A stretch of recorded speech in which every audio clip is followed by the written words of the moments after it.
Amin. Amin. Haleluya. Haleluya. Di luar haleluya. Di luar haleluya. Puji Tuhan. Saatnya kita akan masuk dalam kebenaran firman Tuhan. Kembali kepada tema gereja kita 2021, hidup oleh iman. Judul firman Tuhan yang disampaikan pagi hari ini adalah tindakan iman. Saudara, kalau kita lihat kata tindakan iman, berarti iman itu bukan pasif. Iman itu bukan berdiam, saudara. Iman itu bukan tidak melakukan apa-apa. Kalau dikatakan tindakan iman, berarti iman itu ada satu tindakan, satu perbuatan yang dilakukan oleh iman itu. Apakah tindakan itu, saudara? Tindakan itu menurut Kamus Besar Bahasa Indonesia artinya sesuatu yang dilakukan. Lalu yang kedua, tindakan yang dilaksanakan untuk mengatasi sesuatu. Kalau dikatakan tindakan iman, berarti tindakan yang dilakukan, yang dilaksanakan untuk mengatasi sesuatu. Waktu iman seseorang bertindak, saudara, ada sesuatu yang akan dikerjakan oleh iman itu. Waktu iman seseorang bertindak, ada sesuatu yang diperbuat oleh iman itu, saudara. Itu sebabnya sebagai orang percaya, kita perlu punya iman. Iman yang ada tindakan, bukan iman yang tidak ada tindakan. Puji Tuhan. Kita akan lihat, saudara, 10 dari tindakan iman. Saya akan lanjutkan minggu depan. Yang pertama, kita membaca dari Ibrani pasal 11 ayat 1 bagian A. Saya bacakan, iman adalah dasar dari segala sesuatu yang kita harapkan. Tindakan iman yang pertama, menurut Ibrani pasal 11 ayat 1 bagian 2, iman adalah dasar di dalam mengerjakan segala sesuatu. Apa dasar itu, saudara? Dasar itu sama dengan alas. Dasar itu sama dengan pondasi. Waktu orang ada tindakan iman dalam hidupnya, itu adalah dasar dalam dia mengerjakan segala sesuatu. Segala sesuatu yang kita harapkan dalam hidup ini, dasarnya adalah iman. Waktu kita mengharapkan sesuatu dalam hidup kita, mengharapkan pertolongan Tuhan, mengharapkan Tuhan buka jalan atas masalah yang sedang kita hadapi, mengharapkan kesembuhan dari segala sakit penyakit kita, dasar waktu kita menarik semua itu adalah iman, saudara. Karena iman dasar di dalam kita mengharapkan segala sesuatu. Kenapa iman dikatakan dasar di dalam kita mengharapkan atau mengerjakan segala sesuatu? Karena iman memberikan motivasi kepada kita mencapai segala sesuatu. Karena iman memberikan motivasi kepada kita mendapatkan segala sesuatu. Karena iman memberikan motivasi kepada kita menerima segala sesuatu. Karena iman memberikan motivasi kepada kita menghadapi segala sesuatu. Waktu kita ingin mencapai segala sesuatu, mendapatkan segala sesuatu, menerima segala sesuatu, menghadapi segala sesuatu, dasarnya adalah iman. Waktu orang percaya ingin mendapatkan sesuatu dalam kehidupannya, dia harus punya iman. Iman yang apa? Iman yang ada tindakan di dalamnya. Kalau iman tidak ada tindakan, saudara, kita tidak akan mencapai segala sesuatu, mendapatkan segala sesuatu, menerima segala sesuatu, menghadapi segala sesuatu. Coba kita melihat sebentar dalam Roma pasal 4 ayat 18. Apa yang ditulis di sana? Saya bacakan. Sebab sekalipun tidak ada dasar untuk berharap, namun Abraham berharap juga dan percaya bahwa ia akan menjadi bapa banyak bangsa menurut yang telah difirmankan. Demikianlah banyak yang nanti keturunanmu. Perhatikan, sebab sekalipun tidak ada dasar untuk berharap. Dasar apa, saudara? Dasar pikiran Abraham, pikiran manusia Abraham, logika manusia Abraham. Tidak ada dasar dia. Untuk apa? Mendapatkan jawaban dan janji Tuhan itu.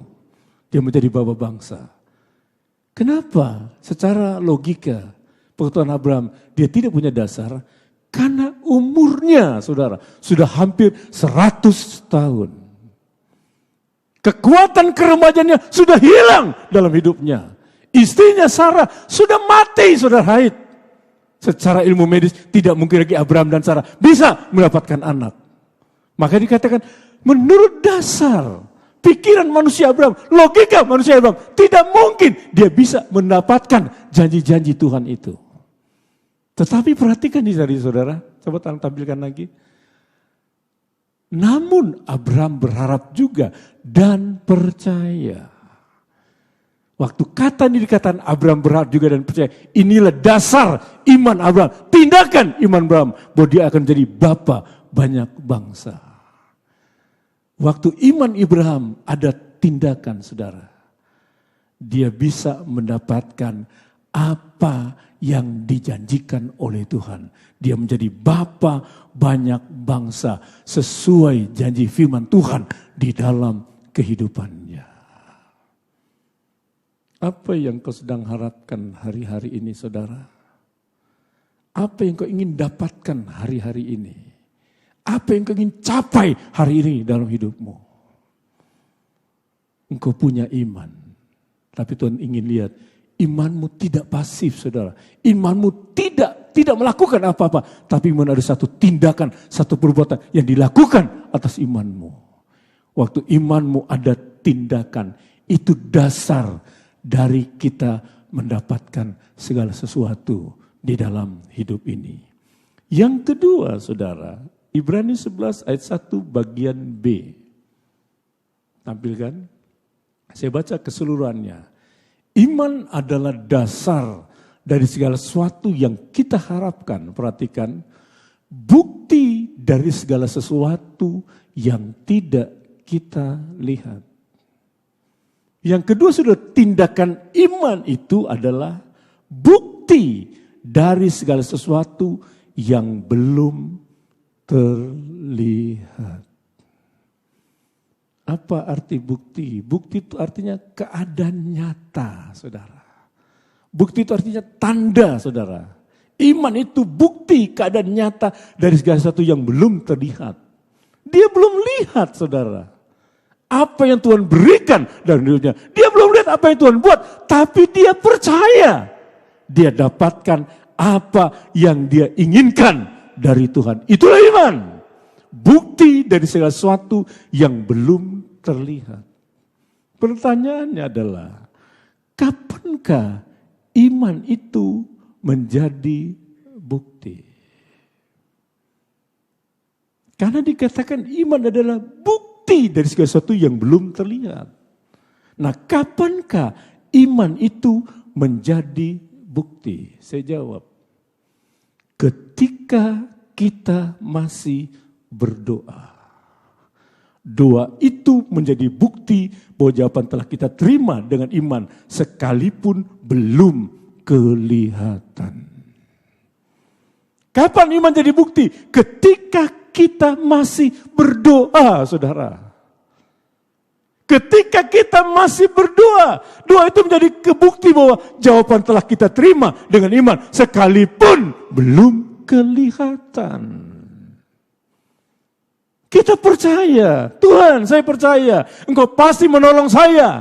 Engkau pasti buka jalan atas hidup saya. Engkau pasti menyembuhkan sakit saya. Walaupun dia belum lihat, dia percaya Tuhan pasti jawab semua yang dia minta kepada Tuhan. Coba kita melihat Markus 11 ayat 24. Perhatikan di sini. Karena itu aku berkata kepadamu, apa saja yang kamu minta dan doakan, perhatikan, percayalah bahwa kamu telah menerimanya, maka hal itu akan diberikan kepadamu. Waktu kita minta dan doakan, percayalah kamu telah menerimanya. Udah belum? Belum saudara, belum. Tetapi dia percaya Tuhan pasti akan memberikannya kepadamu. Jadi waktu kita punya tindakan iman, saudara. Yang kedua, kita punya bukti. Walaupun belum terlihat. Walaupun belum kelihatan jawaban Tuhan itu. Tapi kita punya bukti. Pasti Tuhan nyatakan di dalam kehidupan kita. Hari-hari ini banyak orang berdoa kepada Tuhan, saudara. Terlebih di masa pandemi COVID-19 ini. Banyak orang mengalami beban hidup yang berat. Banyak orang mengalami permasalahan baik dalam rumah tangganya dan usahanya dalam pekerjaannya. Banyak orang berdoa kepada Tuhan. Tuhan, tolong Tuhan. Masalah saya, pekerjaan saya, rumah tangga saya. Tuhan, tolong Tuhan. Saya mau tanya kepada saudara. Waktu saudara berdoa kepada Tuhan. Adakah doamu disertai dengan tindakan imanmu? Waktu engkau berdoa tapi tidak ada tindakan iman. Tidak ada bukti yang kau bisa lihat, saudara. Tapi waktu engkau berdoa, Tuhan tolong masalahku, tolong persoalanku, tolong rumah tanggaku, tolong pekerjaanku. Ada tindakan iman dalam doa kita kepada Tuhan. Itulah bukti, saudara. Walaupun kita belum melihat, tapi kita yakin Tuhan pasti berikan apa yang kita minta. Jadi kapan iman itu jadi bukti? Ketika kita masih berdoa. Ketiga, saudara, Ibrani 11 ayat 6. Tindakan iman yang ketiga, saya bacakan. Tetapi tanpa iman, tidak mungkin orang berkenan kepada Allah. Sebab barang siapa berpaling kepada Allah, ia harus percaya bahwa Allah ada dan bahwa Allah memberi upah kepada orang yang sungguh-sungguh mencari Dia. Perhatikan bagian A. Tetapi tanpa iman tidak mungkin orang berkenan kepada Allah. Apa tindakan iman yang ketiga yang kita lihat dari Ibrani pasal 11 ayat 6 ini? Iman membuat kita berkenan kepada Tuhan. Waktu kita hidup oleh iman kita, iman itu membuat kita berkenan kepada Tuhan. Apa arti berkenan, saudara? Berkenan artinya disukai. Berkenan artinya disenangi. Waktu seseorang hidup oleh imannya, dan imannya punya tindakan dalam kehidupannya, hidup orang tersebut berkenan kepada Tuhan. Hidup orang tersebut disukai oleh Tuhan. Hidup orang tersebut disenangi oleh Tuhan. Kita mudah, saudara, mencari kesenangan dari sesama kita mudah. Kita jilat aja sesama kita, Tuhan kita bersikap. Kita bisa disukai sama dia, saudara. Tapi Tuhan tidak bisa dijilat, saudara, tidak bisa. Tuhan tidak bisa kita manipulasi, tidak. Tuhan itu kalau dia katakan, Tuhan berkenan kepada kita. Dia lihat, adakah tindakan imanmu. Waktu Tuhan katakan, Tuhan senang dengan kita. Tuhan suka dengan kita. Dia lihat, adakah tindakan imanmu. Bukan iman yang berdiam, saudara, bukan. Bukan iman yang tidak buat apa-apa, bukan, saudara. Iman yang ada satu tindakan. Waktu iman kita bertindak, itulah, saudara, tanda Tuhan berkenan di dalam kehidupan kita. Kalau Tuhan berkenan kepada kita, saudara, masakan dia tidak melakukan sesuatu sama kita? Gak mungkin, saudara. Kalau Tuhan berkenan kepada kita, dia pasti melihat apa yang menjadi keperluan dan kebutuhan. Dia pasti cukupkan semua kebutuhan kita, saudara. Kenapa? Dia berkenan kepada kita. Kenapa dia berkenan? Ada tindakan iman yang kita perlihatkan di dalam kehidupan kita. Coba lihat hidupmu, saudara. Engkau punya iman, engkau percaya sama Yesusmu. Benar. Tapi adakah imanmu disertai dengan tindakan? Adakah imanmu disertai dengan perbuatan? Atau imanmu hanya diam saja, tidak melakukan, hanya pasif saja? Bukan itu, saudara.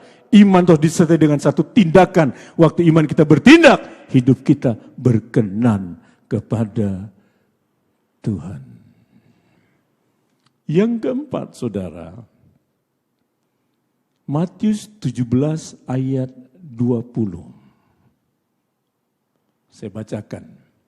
Ia berkata kepada mereka, karena kamu kurang percaya, sebab aku berkata kepadamu, sesungguhnya sekiranya kamu mempunyai iman sebesar biji sesawi saja, kamu dapat berkata kepada gunung ini, pindah dari tempat ini ke sana, maka gunung ini akan pindah dan takkan ada yang mustahil bagimu. Apa yang kita lihat di sini, saudara?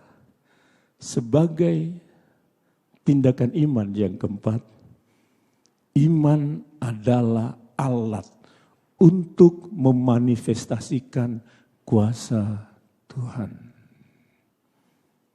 Waktu iman kita ada satu tindakan, saudara, maka kita percaya bagi kita tidak ada yang mustahil. Waktu kita katakan tidak ada yang mustahil, kuasa Tuhan itu bekerja, bermanifestasi di dalam kehidupan kita. Jadi iman itu adalah alat untuk memanifestasikan kuasa Tuhan. Kita lihat satu perumpamaan yang Yesus berikan, saudara, dalam Matius pasal 8 ayat 5 sampai 13. Di sana diceritakan ada seorang perwira dari kota Kapernaum. Perwira itu melihat Yesus datang ke kota Kapernaum. Perwira itu datang mendekati Yesus.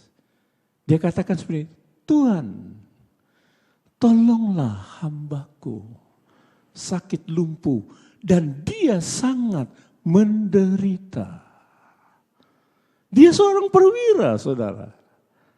Tetapi dia punya hamba yang sakit. Dia tidak lihat perwiranya. Dia seorang jabatan. Dia tidak lihat jabatannya.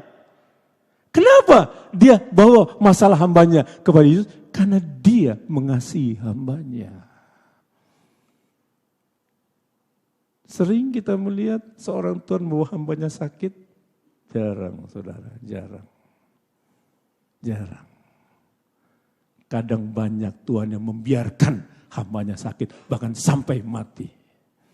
Tapi perwira ini tidak. Dia lihat hambanya sakit terbaring karena lumpuh, dan dia sangat menderita hambanya ini. Dia dengar ada Yesus di kotanya. Dia bawa persoalan hambanya. Dia tidak bawa hambanya sendiri, masih ada di rumah. Dia kata, Tuhan, tolonglah hambaku sakit. Dia sangat menderita. Tuhan jawab apa? Ya, saya akan datang menyembuhkan dia. Ini Yesus jawab. Tapi perwiranya katakan, tidak Tuhan. Katakan saja, sepatah kata saja, hambaku pasti sembuh. Lihat, saudara, waktu Yesus mau datang ke rumahnya, berdoa dan menyembuhkan hambanya, ia tidak mau, saudara. Dia katakan saja, sepatah kata saja, hambaku pasti sembuh. Waktu Yesus mendengar jawaban perwira ini, Yesus katakan, iman sebesar ini tidak ada kujumpai di tengah orang Israel. Katakan saja, sepatah kata saja, hambaku pasti sembuh. Iman perwira ini, saudara, mampu memanifestasikan kuasa Tuhan. Dia percaya sepatah kata saja Tuhan, dia bisa sembuhkan sakit hambanya. Dan dia alami, saudara, imannya adalah alat memanifestasikan kuasa Tuhan. Hambanya sembuh dari sakitnya. Waktu Yesus katakan sepatah kata saja. Luar biasa, saudara. Iman yang ada tindakan. Dia bisa melihat mujizat Tuhan terjadi di dalam kehidupannya. Saya mau katakan kepada kita semua, jangan ukur kuasa Tuhan dengan logika manusiamu, jangan. Jangan ukur kuasa Tuhan dengan pikiran manusiamu. Jangan, saudara, jangan. Kuasa Tuhan jauh melampaui pikiran dan logikamu, saudara, jauh. Waktu engkau punya iman yang bertindak, itulah alat untuk memanifestasikan kuasa Tuhan dalam hidupmu. Seperti perwira Kapernaum ini. Kata-kata sepatah kata Tuhan, hambaku pasti sembuh. Kuiman daripada perwira ini membangkitkan kuasa Tuhan dalam hidupnya. Hambanya sembuh dari sakit lumpuhnya. Mujizat bukan, saudara? Mujizat. Kalau kita percaya kuasa Tuhan, saudara, bagi Tuhan tidak ada yang mustahil. Waktu kita percaya, kita beriman kepada Tuhan, dan iman kita ada satu tindakan, itulah alat untuk memanifestasikan kuasa Tuhan di dalam kehidupan kita. Sehingga bagi Tuhan tidak mustahil, bagi kita juga tidak ada yang mustahil, karena iman kita punya tindakan. Yakobus 5 ayat 15. Perhatikan di sini, Yakobus 5 ayat 15. Saya bacakan. Dan doa yang lahir dari iman, perhatikan, doa yang lahir dari iman akan menyelamatkan orang sakit itu. Dan Tuhan akan memenggangan dia. Dan jika ia telah berbuat dosa, maka dosanya itu akan diampuni. Perhatikan. Dan Tuhan akan membangunkan dia. Artinya menyembuhkan sakitnya. Yang mana? Doa yang lahir dari iman. Bukan hanya doa-doa biasa, saudara, bukan. Tapi doa yang ada satu tindakan. Lahir dari iman kita. Dari iman kita yang bertindak. Waktu kita berdoa untuk sakit kita, sakit keluarga kita, sakit orang yang kita kasih. Iman itu menyembuhkan orang yang sakit itu. Saudara, hari-hari ini banyak orang dihadapi dengan ketakutan. Takut karena COVID-19. Apa yang kita perlu takutkan, saudara? Banyak orang sakit COVID juga sembuh, saudara, sembuh. Enggak mati dia, enggak mati. Kadang orang yang ketakutan justru dia mengalami sakit COVID dalam hidupnya. Percayalah, kalau kita punya iman yang bertindak, Tuhan tuh bisa menyembuhkan segala sakit yang kita alami dalam hidup kita. Doa yang lahir dari iman, doa yang ada tindakan iman, menyembuhkan dan membangunkan yang sakit itu. Yang kelima, yang terakhir, saudara, apa tindakan iman yang kelima? Iman adalah kekuatan untuk mengalahkan dunia. Tindakan iman yang kelima, iman itu satu kekuatan. Kekuatan apa? Untuk mengalahkan dunia. Dunia di sini, saudara, kehidupan yang bertumpu pada kehidupan kedagingan atau cara hidup duniawi yang bersifat dosa. Waktu kita punya iman yang disertai dengan tindakan, iman itu jadi kekuatan kita, saudara. Untuk apa? Untuk mengalahkan dunia ini. Dunia yang bersifat dosa. Cari duniawi yang bersifat dosa. Saudara, saya mengatakan kepada kita semua, manusia baru bukan lagi hidup dikuasai kehidupan daging, tetapi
Tidak ada hukum, saudara. Kenapa?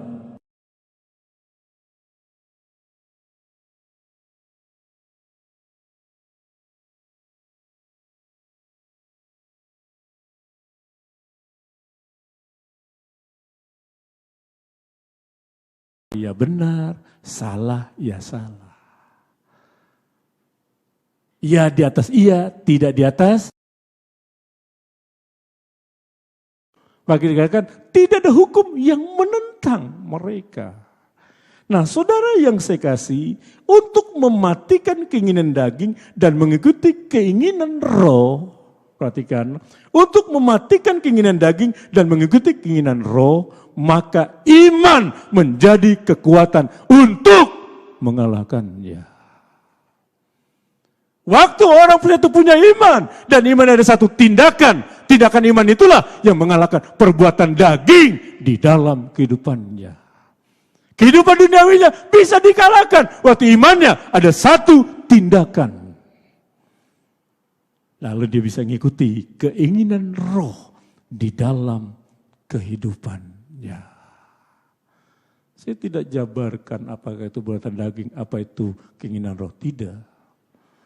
Kita sudah tahu semua, saudara. Firman Tuhan sudah menulis di sana. Hanya iman yang disertai dengan perbuatan. Iman itu jadi kekuatan dalam hidup orang itu. Untuk mengalahkan dunia. Ayat penutup. 1 Yohanes 5, 4-5. Saya bacakan. Sebab semua yang lahir dari Allah mengalahkan dunia. Dan inilah kemenangan mengalahkan dunia, iman kita. Inilah kemenangan yang mengalahkan dunia, apa? Iman kita. Iman yang bisa mengalahkan dunia ini, saudara. Dunia yang penuh dengan dosa dan kejahatan. Apalagi pandemi COVID-19 ini, banyak perbuatan-perbuatan dunia yang kita lihat dalam hidup ini. Banyak bisnis-bisnis, saudara, yang dilakukan dengan cara-cara yang tidak benar dalam pandemik COVID-19 ini. Banyak orang mendapatkan keuntungan dengan dengan cara-cara yang salah, saudara. Dia peras seseorang dengan harga obat yang tinggi dan sebagainya. Itu perbuatan dunia, saudara. Tapi kita bisa kalahkan semua itu. Kita tidak akan ikut-ikutan seperti yang orang dunia lakukan waktu iman kita bertindak. Tindakan iman itulah adalah kekuatan untuk kita mengalahkan dunia.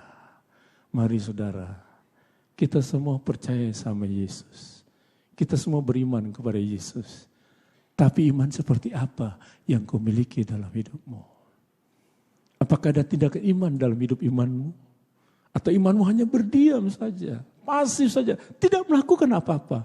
Bukan itu, saudara. Tuhan tuntut kita adalah tindakan iman dalam hidupmu. Waktu imanmu bertindak, kau akan lihat, saudara.